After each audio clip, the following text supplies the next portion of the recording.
The story of Cowslip's Warren of Watership Down, Part 2, Chapter 16, Silverweed. "Well done," said Hazel as Dandelion ended. "He's very good, isn't he?" said Silver. "We're lucky to have him with us. It raises your spirits just to hear him." "That's put their ears flat for them," whispered Bigwig. "Let's just see them find a storyteller to beat him." They were all in no doubt that Dandelion had done them credit. Ever since their arrival, most of them had felt out of their depth among these magnificent, well-fed strangers, with their detached manners, their shapes on the wall, their elegance, their adroit evasion of almost all questions, above all, their fits of unrabbit-like melancholy. Now their own storyteller had shown that they were no mere bunch of tramps. Certainly, no reasonable rabbit could withhold admiration. They waited to be told as much, but after a few moments realized with surprise that their hosts were evidently less enthusiastic.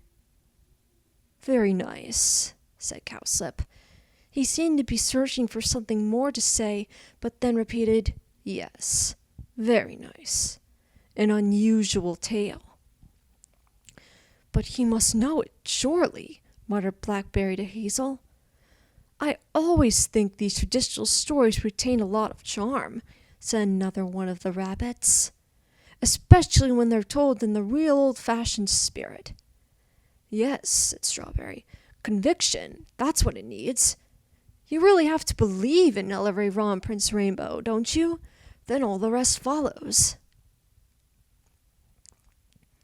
"Don't say anything, Bigwig," whispered Hazel, for Bigwig was scuffling his paws indignantly. "You can't force them to like it if they don't. Let's wait and see what they can do themselves." Aloud, he said, "Our stories haven't changed in generations, you know.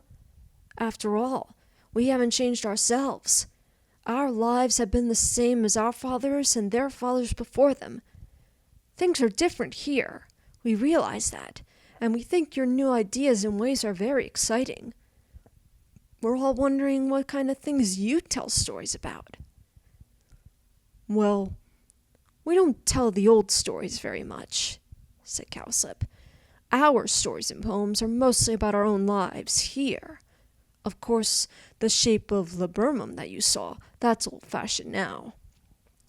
Ellery-Ra doesn't really mean much to us. Not that your friend's story wasn't very charming," he added hastily. "Ellery-Ra is a trickster," said Buckthorn, "and rabbits will always need tricks." "No," said a new voice from the further end of the hall beyond Cowslip. "Rabbits need dignity, and above all, the will to accept their fate." "We think Silverweed is one of the best poets we've had for many months," said Cowslip. "His ideas have a great following. Would you like to hear him now?" "Yes, yes," said voices from all sides. "Silverweed!" "Hazel," said Fiver suddenly, "I want to get a clear idea of the Silverweed, but I daren't go closer by myself. Will you come with me?" "Why, Fiver, whatever do you mean? What is there to be afraid of?"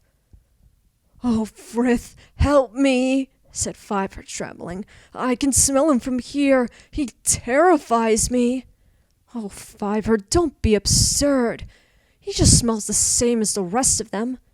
He smells like barley rained down and left to rot in the fields.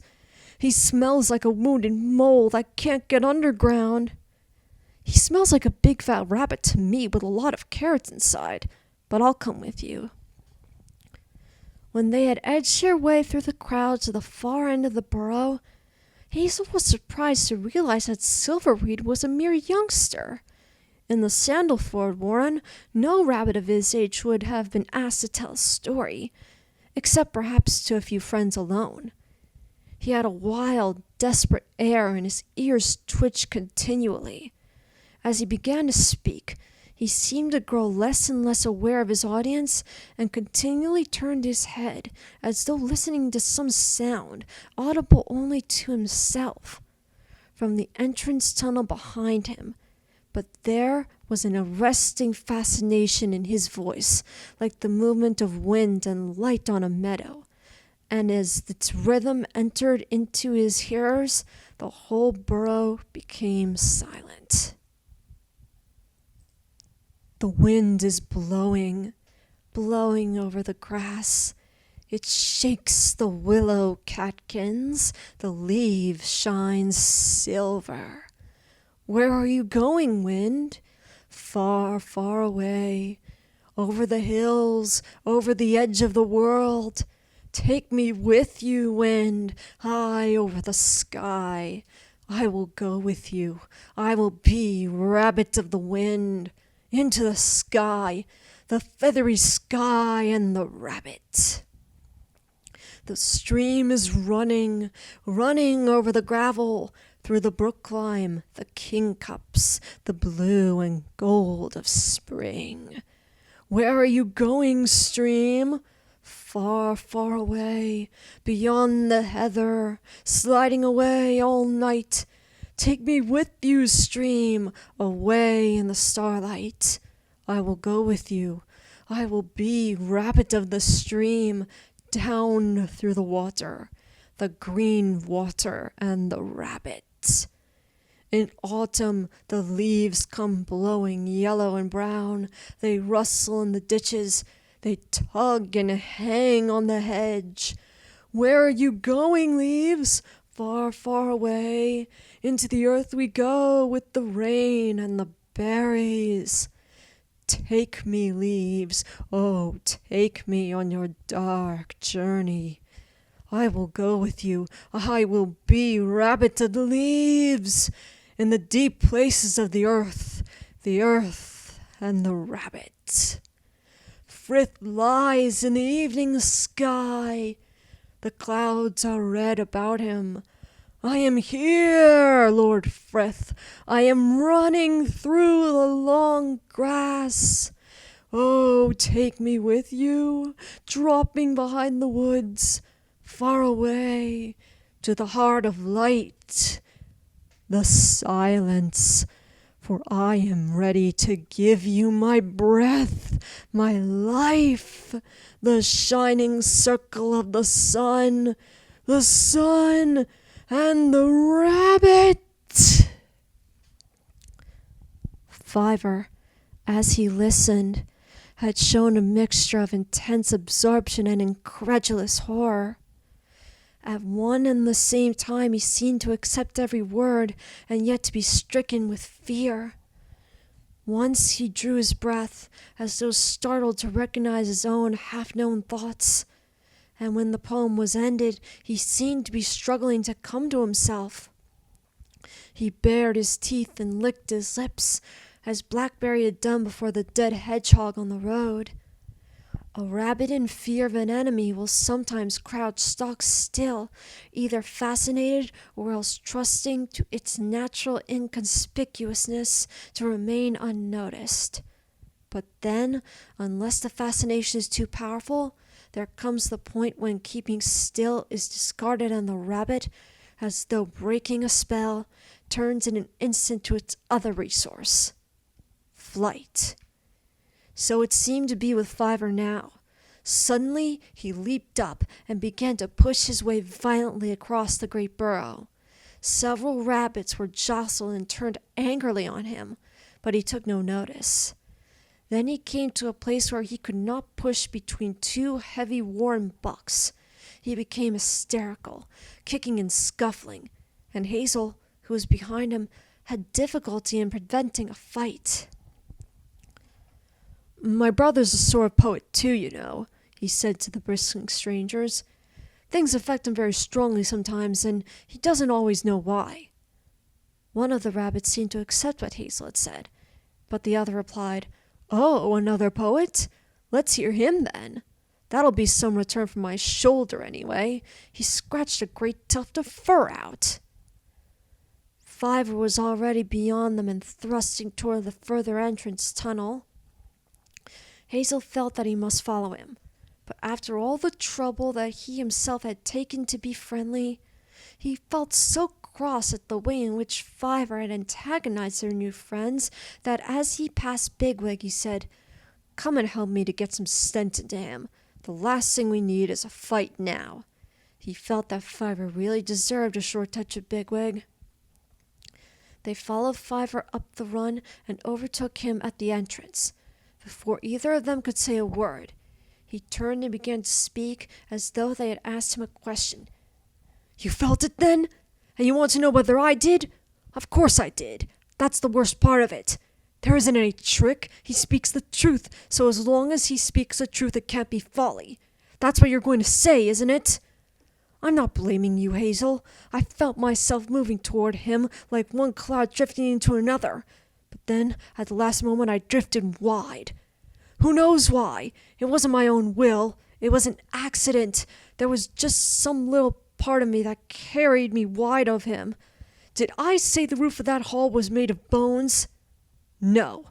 It's like a great mist of folly that covers the whole sky, and we shall never see to go by friths of light any more.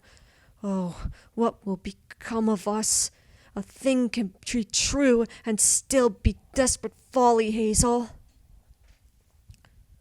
"What on earth's all this?" said Hazel to Bigwig in perplexity. "He's talking about that lop-eared nitwit of a poet down there," answered Bigwig. "I know that much. But why he seems to think we should want to have anything to do with him and his fancy talk, that's more than I can imagine. You can save your breath, Fiver. The only thing that's bothering us is the row you've started. As for Silverweed, all I can say is, I'll keep Silver and he can be just plain Weed." Fiver gazed back at him with eyes that, like a fly's, seemed larger than his head. "You think that," he said. "You believe that. But each of you, in his own way, is thick in that mist. Where is the—" Hazel interrupted him. As he did so, Fiver started. "Fiver, I won't pretend that I didn't follow you up here to speak angrily. You've endangered our good start in this war." "Endangered?" cried Fiver. "Endangered? Why, the whole place—" "Be quiet. I was going to be angry, but you're obviously so much upset that it would be pointless. But what you are going to do now is to come underground with the two of us and sleep. Come on. And don't say any more for the moment." One respect in which rabbits' lives are less complicated than those of humans is that they are not ashamed to use force. Having no alternative, Fiver accompanied Hazel and Bigwig to the burrow where Hazel had spent the previous night. There was no one there, and they lay down and slept. Chapter 17. The Shining Wire. It was cold.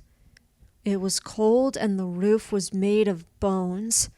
The roof was made of the interlaced sprays of the yew tree, stiff twigs twisted in and out, over and under, hard as ice and set with dull red berries. "Come on, Hazel," said Cowslip. "We're going to carry the yew berries home in our mouths and eat them in the great burrow. Your friends must learn to do that if they want to go our way." "No! No!" cried Fiver. "Hazel, no!" But then came Bigwig, twisting in and out of the branches, his mouth full of berries. "Look," said Bigwig, "I can do it. I'm running another way. Ask me where, Hazel. Ask me where. Ask me where." Then they were running another way. Running, not to the warren, but over the fields in the cold. And Bigwig dropped the berries. Blood-red drops, red droppings hard as wire. "It's no good," he said. "No good biting them. They're cold." Hazel woke. He was in the burrow. He shivered. Why was there no warmth of rabbit bodies lying close together? Where was Fiver? He sat up. Nearby, Bigwig was stirring and twitching in his sleep, searching for warmth, trying to press against another rabbit's body no longer there. The shallow hollow in the sandy floor where Fiver had lain was not quite cold, but Fiver was gone. "Fiver!" said Hazel in the dark. As soon as he had spoken, he knew there would be no reply. He pushed Bigwig with his nose, butting urgently. "Bigwig! Fiver's gone! Bigwig!" Bigwig was wide awake on the instant, and Hazel had never felt so glad of his sturdy readiness. "What did you say? What's wrong?" "Fiver's gone." "Where's he gone?" "Sylph. Outside. It can only be Sylph. You know he wouldn't go wandering about in the warren. He hates it." "He's a nuisance, isn't he? He's left this old burrow cold, too. You think he's in danger, don't you? You want to go and look for him?" "Yes, I must. He's upset and overwrought, and it's not light yet. There may be ill, whatever Strawberry says." Bigwig listened and sniffed for a few moments. "It's very nearly light," he said. "There'll be light enough to find him by. Well, I'd better come with you, I suppose. Don't worry, he can't have gone far. But by the king's lettuce, I won't half give him a piece of my mind when we catch him. I'll hold him down while you kick him if only we can find him. Come on!" They went up the run to the mouth of the hole and paused together. "Since our friends aren't here to push us," said Bigwig, "we may as well make sure the place isn't crawling with stoats and owls before we go out." At that moment, a brown owl's call sounded from the opposite wood. It was the first call, and by instinct they both crouched motionless, counting 4 heartbeats until the second followed. "It's moving away," said Hazel. "How many field mice say that every night, I wonder? You know the call's deceptive. It's meant to be." "Well, I can't help it," said Hazel. "Fiver's somewhere out there, and I'm going after him. You were right anyway. It is light. Just shall we look under the yew tree first?" But Fiver was not under the yew tree. The light, as it grew, began to show the upper field, while the distant hedge and brook remained dark, linear shapes below. Bigwig jumped down from the bank into the field and ran in a long curve across the wet grass. He stopped almost opposite the hole by which they had come up, and Hazel joined him. "Here's his line, all right," said Bigwig. "Fresh, too, from the hole straight down toward the brook. He won't be far away." When raindrops are lying, it is easy to see where grass has recently been crossed. They followed the line down the field and reached the hedge beside the carrot ground and the source of the brook. Bigwig had been right when he said the line was fresh. As soon as they had come through the hedge, they saw Fiver. He was feeding, alone. A few fragments of carrot were still lying about near the spring, but he had left these untouched and was eating the grass not far from the gnarled crabapple tree. They approached and he looked up. Hazel said nothing and began to feed beside him. He was now regretting that he had brought Bigwig. In the darkness before morning, and the first shock of discovering that Fiver was gone, Bigwig had been a comfort and a standby. But now, as he saw Fiver, small and familiar, incapable of hurting anyone or of concealing what he felt, trembling in the wet grass, either from fear or from cold, his anger melted away. He felt only sorry for him, and sure that if they could stay alone together for a while, Fiver would come round to an easier state of mind. But it was probably too late to persuade Bigwig to be gentle. He could only hope for the best. Contrary to his fears, however, Bigwig remained as silent as himself. Evidently he had been expecting Hazel to speak first and was somewhat at a loss. For some time all three moved on quietly over the grass, while the shadows grew stronger and the wood pigeons clattered among the distant trees. Hazel was beginning to feel that all would be well and that Bigwig had more sense than he had given him credit for, when Fiver sat up on his hind legs, cleaning his face with his paws, and then, for the first time, looked directly at him. "I'm going now," he said. "I feel very sad. I'd like to wish you well, Hazel, but there's no good to wish you in this place. So just goodbye." "But where are you going, Fiver?" "Away, to the hills, if I can get there." "By yourself, alone? You can't. You'd die." "You wouldn't have a hope, old chap," said Bigwig. "Something would get you before Neefrith." "No," said Fiver quietly. "You are closer to death than I." "Are you trying to frighten me, you miserable little lump of chattering chickweed?" cried Bigwig. "I've a good mind." "Wait, Bigwig," said Hazel. "Don't speak roughly to him." "Why, you said yourself," began Bigwig. "I know, but I feel differently now." "I'm sorry, Bigwig. I was going to ask you to help me to make him come back to the warren. But now, well, I've always found that there was something in what Fiver had to say. For the last 2 days, I've refused to listen to him, and I still think he's out of his senses. But I haven't the heart to drive him back to the warren. I really believe that for some reason or other, the place is frightening him out of his wits. I'll go with him a little way and perhaps we can talk. I can't ask you to risk it too. Anyway, the others ought to know what we're doing, and they won't unless you go tell them. I'll be back before Neefrith. I hope we both shall." Bigwig stared. Then he turned furiously on Fiver. "You wretched little black beetle," he said. "You've never learned to obey orders, have you? It's me, all the time. Oh, I have a funny feeling in my toe, so we almost go and stand on our heads. And now we've found a fine warren and got into it without even having to fight. You've got to do your best to upset everyone, and then you risk the life of one of the best rabbits we've got just to play nursery while you go wandering about like a moonstruck field mouse. Well, I'm finished with you, I'll tell you plain, and now I'm going back to the warren to make sure everyone else is finished with you as well.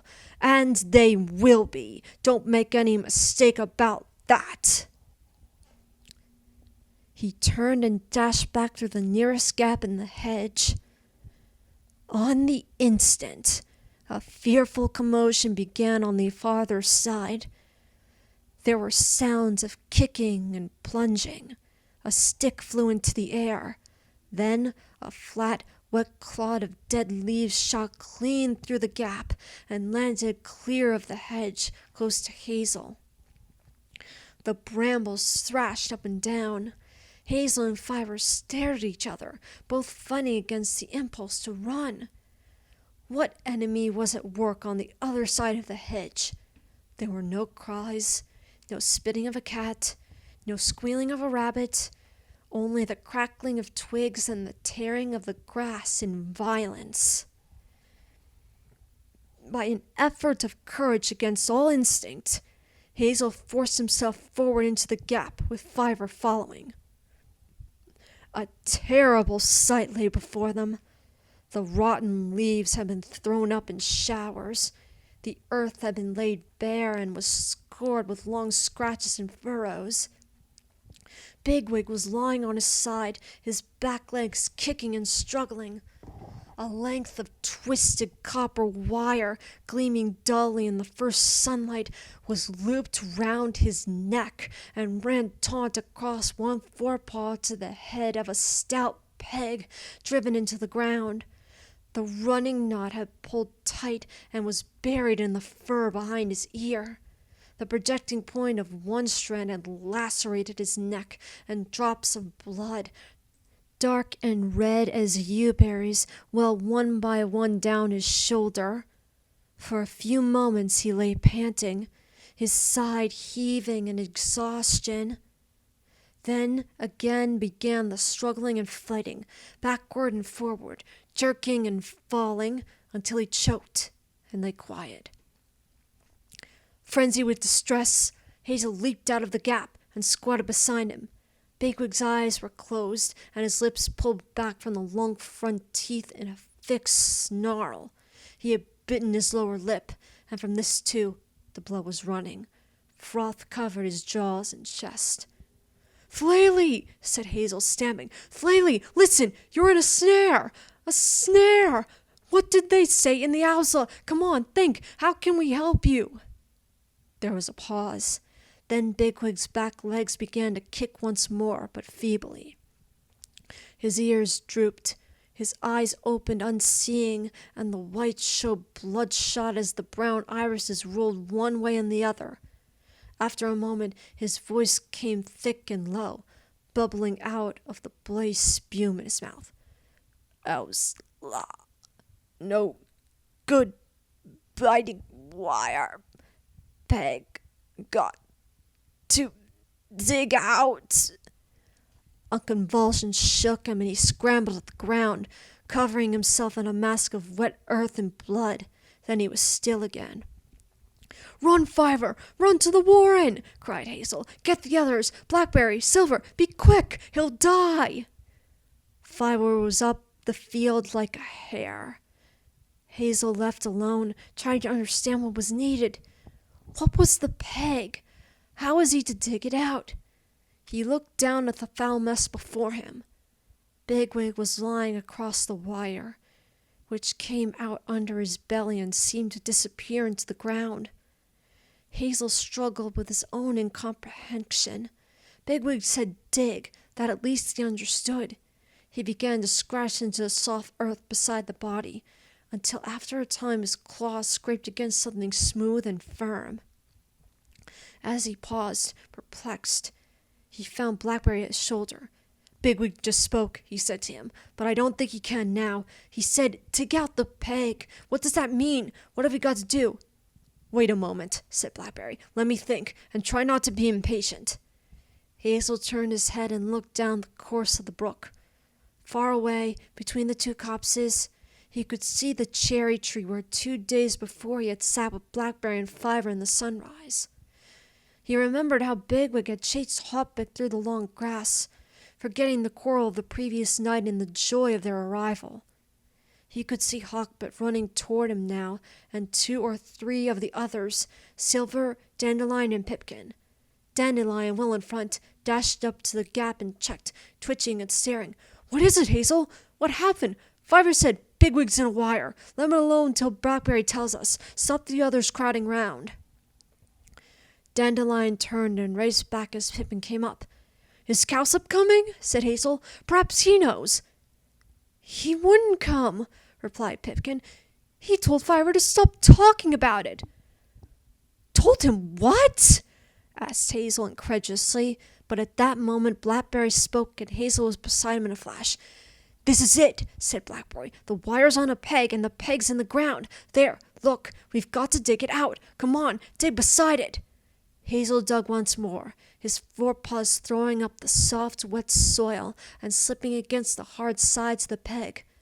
Dimly, he was aware of the others waiting nearby. After a time, he was forced to stop, panting. Silver took his place and was followed by Buckthorn. The nasty, smooth, clean, man-smelling peg was laid bare to the length of a rabbit's ear, but still it did not come loose. Bigwig had not moved. He lay across the wire, torn and bloody with closed eyes.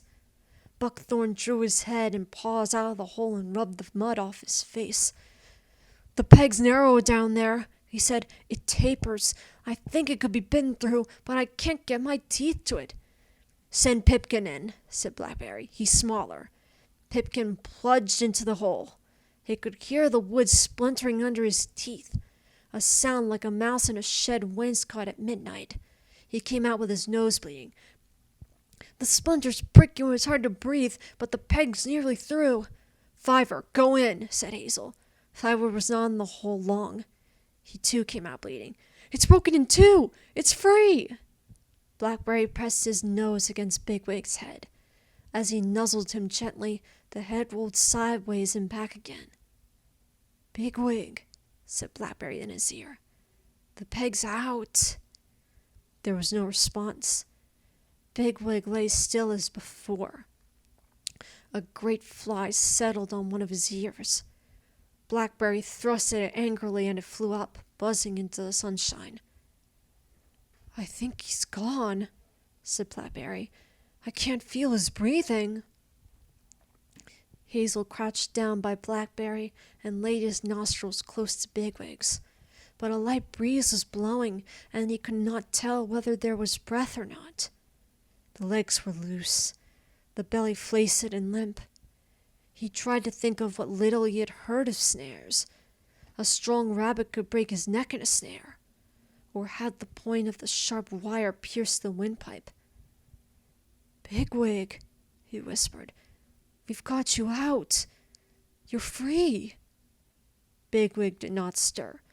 Suddenly it came to Hazel that if Bigwig was dead, and what else could hold him silent in the mud, then he himself must get the others away before the dreadful loss could drain their courage and break their spirit, as it would if they stayed by the body. Besides, the man would come soon. Perhaps he was already coming with his gun to take poor Bigwig away. They must go, and he must do his best to see that all of them, even he himself, put what had happened out of mind forever. My heart has joined the 1,000, for my friends stopped running today, he said to Blackberry, quoting a rabbit proverb. If only it were not Bigwig, said Blackberry. What shall we do without him? The others are waiting, said Hazel. We have to stay alive. There has to be something for them to think about. Help me, or it will be more than I can do. He turned away from the body and looked for Fiver among the rabbits behind him. But Fiver was nowhere to be seen, and Hazel was afraid to ask for him, in case to do so should seem like weakness and a need for comfort. Pipkin, he snapped, why don't you clean up your face and stop the bleeding? The smell of blood attracts ill. You know that, don't you? Yes, Hazel. I'm sorry. Well, Bigwig, and another thing, said Hazel desperately. What was it you were telling me about Cowslip? Did you say you told Fiver to be quiet? Yes, Hazel. Fiver came into the warren and told us about the snare, and that poor Bigwig. Yes, all right. And then Cowslip? Cowslip and Strawberry and the others pretended not to hear. It was ridiculous because Fiver was calling out to everybody. And then, as we were running out, Silver said to Cowslip, Surely you are coming. And Cowslip simply turned his back. So then Fiver went up and spoke to him very quietly. But I heard what Cowslip answered. He said, Hills or inlay, it's all one to me where you go. You hold your tongue. And then he struck at Fiver and scratched his ear. I'll kill him, gasped a low, choking voice behind them. They all leaped round. Bigwig had raised his head and was supporting himself on his forepaws alone. His body was twisted and his hind parts and back legs still lay along the ground. His eyes were open, but his face was such a fearful mask of blood, foam, vomit, and earth that he looked more like some demon creature than a rabbit. The immediate sight of him, which should have filled them with relief and joy, brought only terror. They cringed away and none said a word. I'll kill him, repeated Bigwig, spluttering through his foul whiskers a clot of fur. Help me, rot you! Can't anyone get this stinking wire off me? He struggled, dragging his hind legs. Then he fell again and crawled forward, trailing the wire through the grass with the broken pegs snickering behind it. Let him alone, cried Hazel, for now they were all pressing forward to help him. Do you want to kill him? Let him rest. Let him breathe. No, not rest, panted Bigwig. I'm all right. As he spoke, he fell again and immediately struggled up on his four paws as before. It's my back legs won't move. That cowslip, I'll kill him. Why do we let them stay in that warren? Cried Silver. What sort of rabbits are they? They left Bigwig to die. You all heard Cowslip in the burrow. They're cowards. Let's drive them out. Kill them, take the warren, and live there ourselves. Yes, yes, they all answered. Come on, back to the warren. Down with Cowslip, down with Silverweed. Kill them. Oh, Emily, our breath, cried a squealing voice in the long grass. At this shocking impiety, the tumult died away. They looked about them, wondering who could have spoken. There was silence. Then, from between two great tussocks of hair grass came Fiver, his eyes blazing with a frantic urgency. He growled and gibbered at them like a witch hare, and those nearest him fell back in fear. Even Hazel could not have said a word for his life. They realized he was speaking. The warren? You're going to the warren? You fools! That warren's nothing but a death hole. The whole place is one foul Eliel's larder. It's snared everywhere, every day. That explains everything. Everything that's happened since we came here. He sat still, and his words seemed to come crawling out the sunlight over the glass.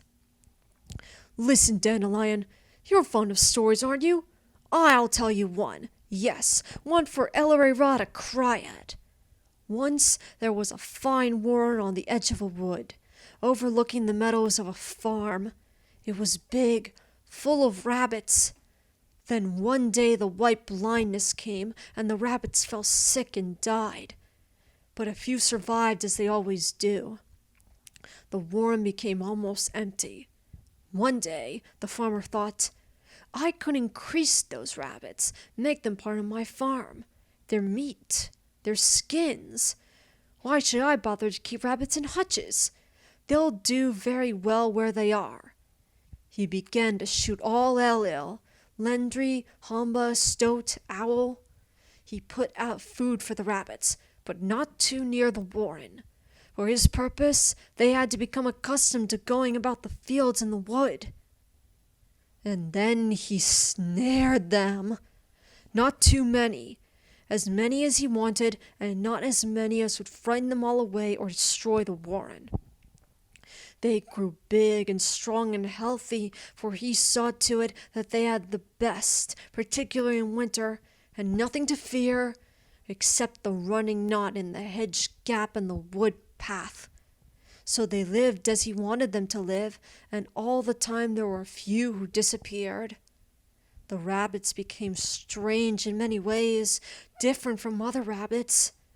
They knew well enough what was happening, but even to themselves they pretended that all was well, for the food was good, they were protected, they had nothing to fear but the one fear, and that struck here and there, never enough at a time to drive them away. They forgot the ways of wild rabbits. They forgot Ellery Ra. For what use had they for tricks and cunning living in the enemy's warren and paying his price? They found out other marvelous arts to take place of tricks and old stories. They danced in ceremonious greeting. They sang songs like the birds and made shapes on the walls.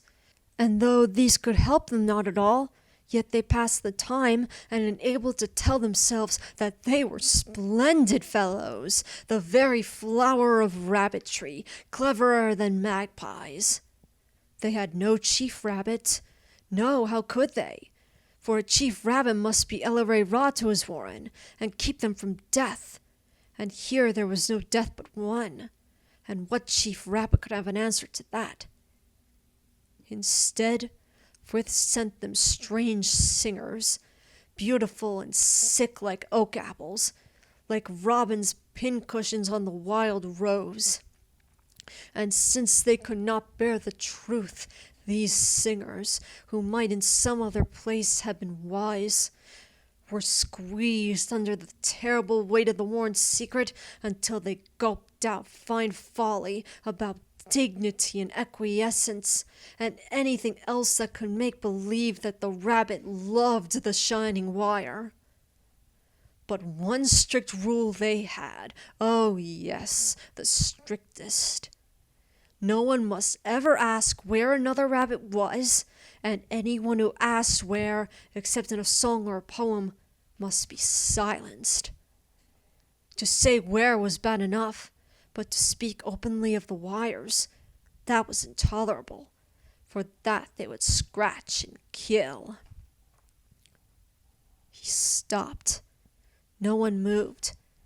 Then in the silence, Bigwig lurched to his feet, swayed a moment, tottered a few steps toward Fiver and fell again.